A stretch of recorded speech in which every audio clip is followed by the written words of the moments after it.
Hey, what's going on? Jeff Ratcliffe here. You know, there's nothing sexier than the first overall pick in fantasy drafts. And you know, a lot of years, if you have that pick, your decision might be made for you. There might be a consensus guy, but this year, I don't know if that's the case. Hey, if Todd Gurley was fully healthy, if we could guarantee that he'd get a bell cow workload, then yes, Todd Gurley would be a slam dunk. But as we said in one of our other videos, I just don't think that's the case. He's obviously very risky, and he's really not in consideration for that number one overall pick. So who is, if you have the first overall pick this year, who are you taking? And I think there are really four candidates. All of them are running backs. This isn't a year where we're going to get cute and draft a wide receiver first overall. There's so much value at the position to be had later on. Obviously, we're not looking at a tight end. And come on, Patrick Mahomes is not worthy of a pick in that range. So it's really four running backs who we're looking at in 12-team leagues. PPR, standard, half point. I really think it's the same four running backs. So let's run down through this and give you the merits of each one of these guys. Let's start with Saquon Barkley. And, you know, he lived up to the hype. So often we see these highly touted rookie running backs come in, and there's a pushback from a lot of folks. You know, hey, he's never been in the NFL. How can we draft him first or as a first-round pick? Well, Saquon showed us last year that he was very worthy of that first-round pick. He actually finished second in most scoring systems at the position in fantasy scoring. So he was an absolute stud. And he did this, mind you, on a team that wasn't particularly good. So that certainly is saying something. 352 touches for him. Of course, so good as a receiver. You know, when he didn't get it done on the ground, he got it done as a receiver. 91 catches for Saquon Barkley. So he's very much in the mix here. How about Christian McCaffrey? The big question with him last year was whether or not we'd see an uptick in his workload as a runner. We knew he was going to catch the ball a lot out of the backfield, and he did yet again. But we did, in fact, we saw his carries almost double from his rookie season.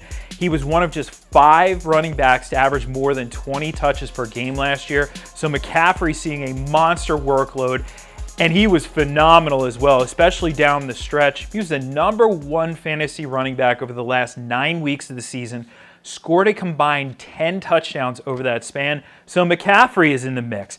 Of course, we have to talk about Ezekiel Elliott. He is the odds-on favorite to lead the league in touches yet again. He did it last year. He could do it again this year. Last year, his second season with over 300 carries. And I hate to remind you, but he probably would have done that in 2017 as well, were it not for the untimely suspension at the end of the season. But still, Zeke is a touch monster. Now, the efficiency wasn't that great last year. Only the 6 rushing touchdowns. But you know what? Efficiency from a touchdown standpoint tends to regress to the mean, so I'm not too worried about that. And the team did get better as well. We saw the passing game really start to click once they acquired Amari Cooper, and that obviously helps Elliott. And not to mention the fact, passing game, he was involved a lot more in that area than he had been in his past 2 seasons. So Elliott in the mix. And then finally, Alvin Kamara is the 4th guy in this conversation. Last year, first 4 weeks of the season, he finished as the number one fantasy running back 3 times. That is ridiculous on a season-long basis, much less over the first 4 weeks of the season. Now, of course, that was with Mark Ingram suspended. When Ingram came back, Kamara regressed a little bit, but ultimately, from the time that Ingram returned until the end of the season, Kamara was still the number 5 fantasy running back. And we talk about efficiency. You know, McCaffrey, very efficient. Kamara was uber efficient last year on a per-touch basis. That can have some volatility, but ultimately, Mark Ingram isn't there. The team brings in Latavius Murray. Is he Mark Ingram? No, he's a step down from Mark Ingram. So Kamara is in the driver's seat to be very productive yet again. So these are your 4 choices. And I'll be honest with you, I'm not going to bang the table for any one of these guys. If you told me you were going to take any one of these 4, I wouldn't talk you out of it. But ultimately, I do have to make my pick. So if I have to go with one of these guys, I am going with Ezekiel Elliott. And I'll tell you why.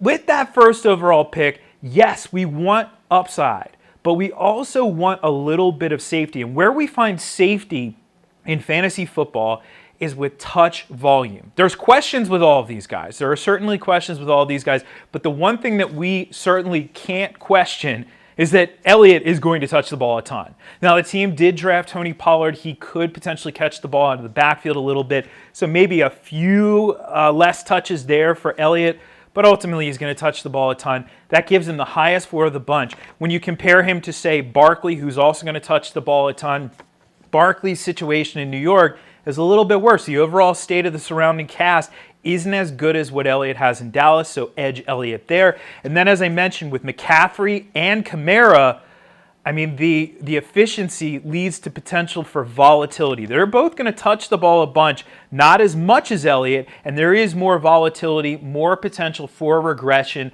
So if you want to go with the safest of the bunch, still with an enormous ceiling, then Elliott is your guy with that first overall pick. You'll see him first overall in my rankings over at ProFootballFocus.com. You can check out those and the rest of our fantasy rankings, as I said, at ProFootballFocus.com.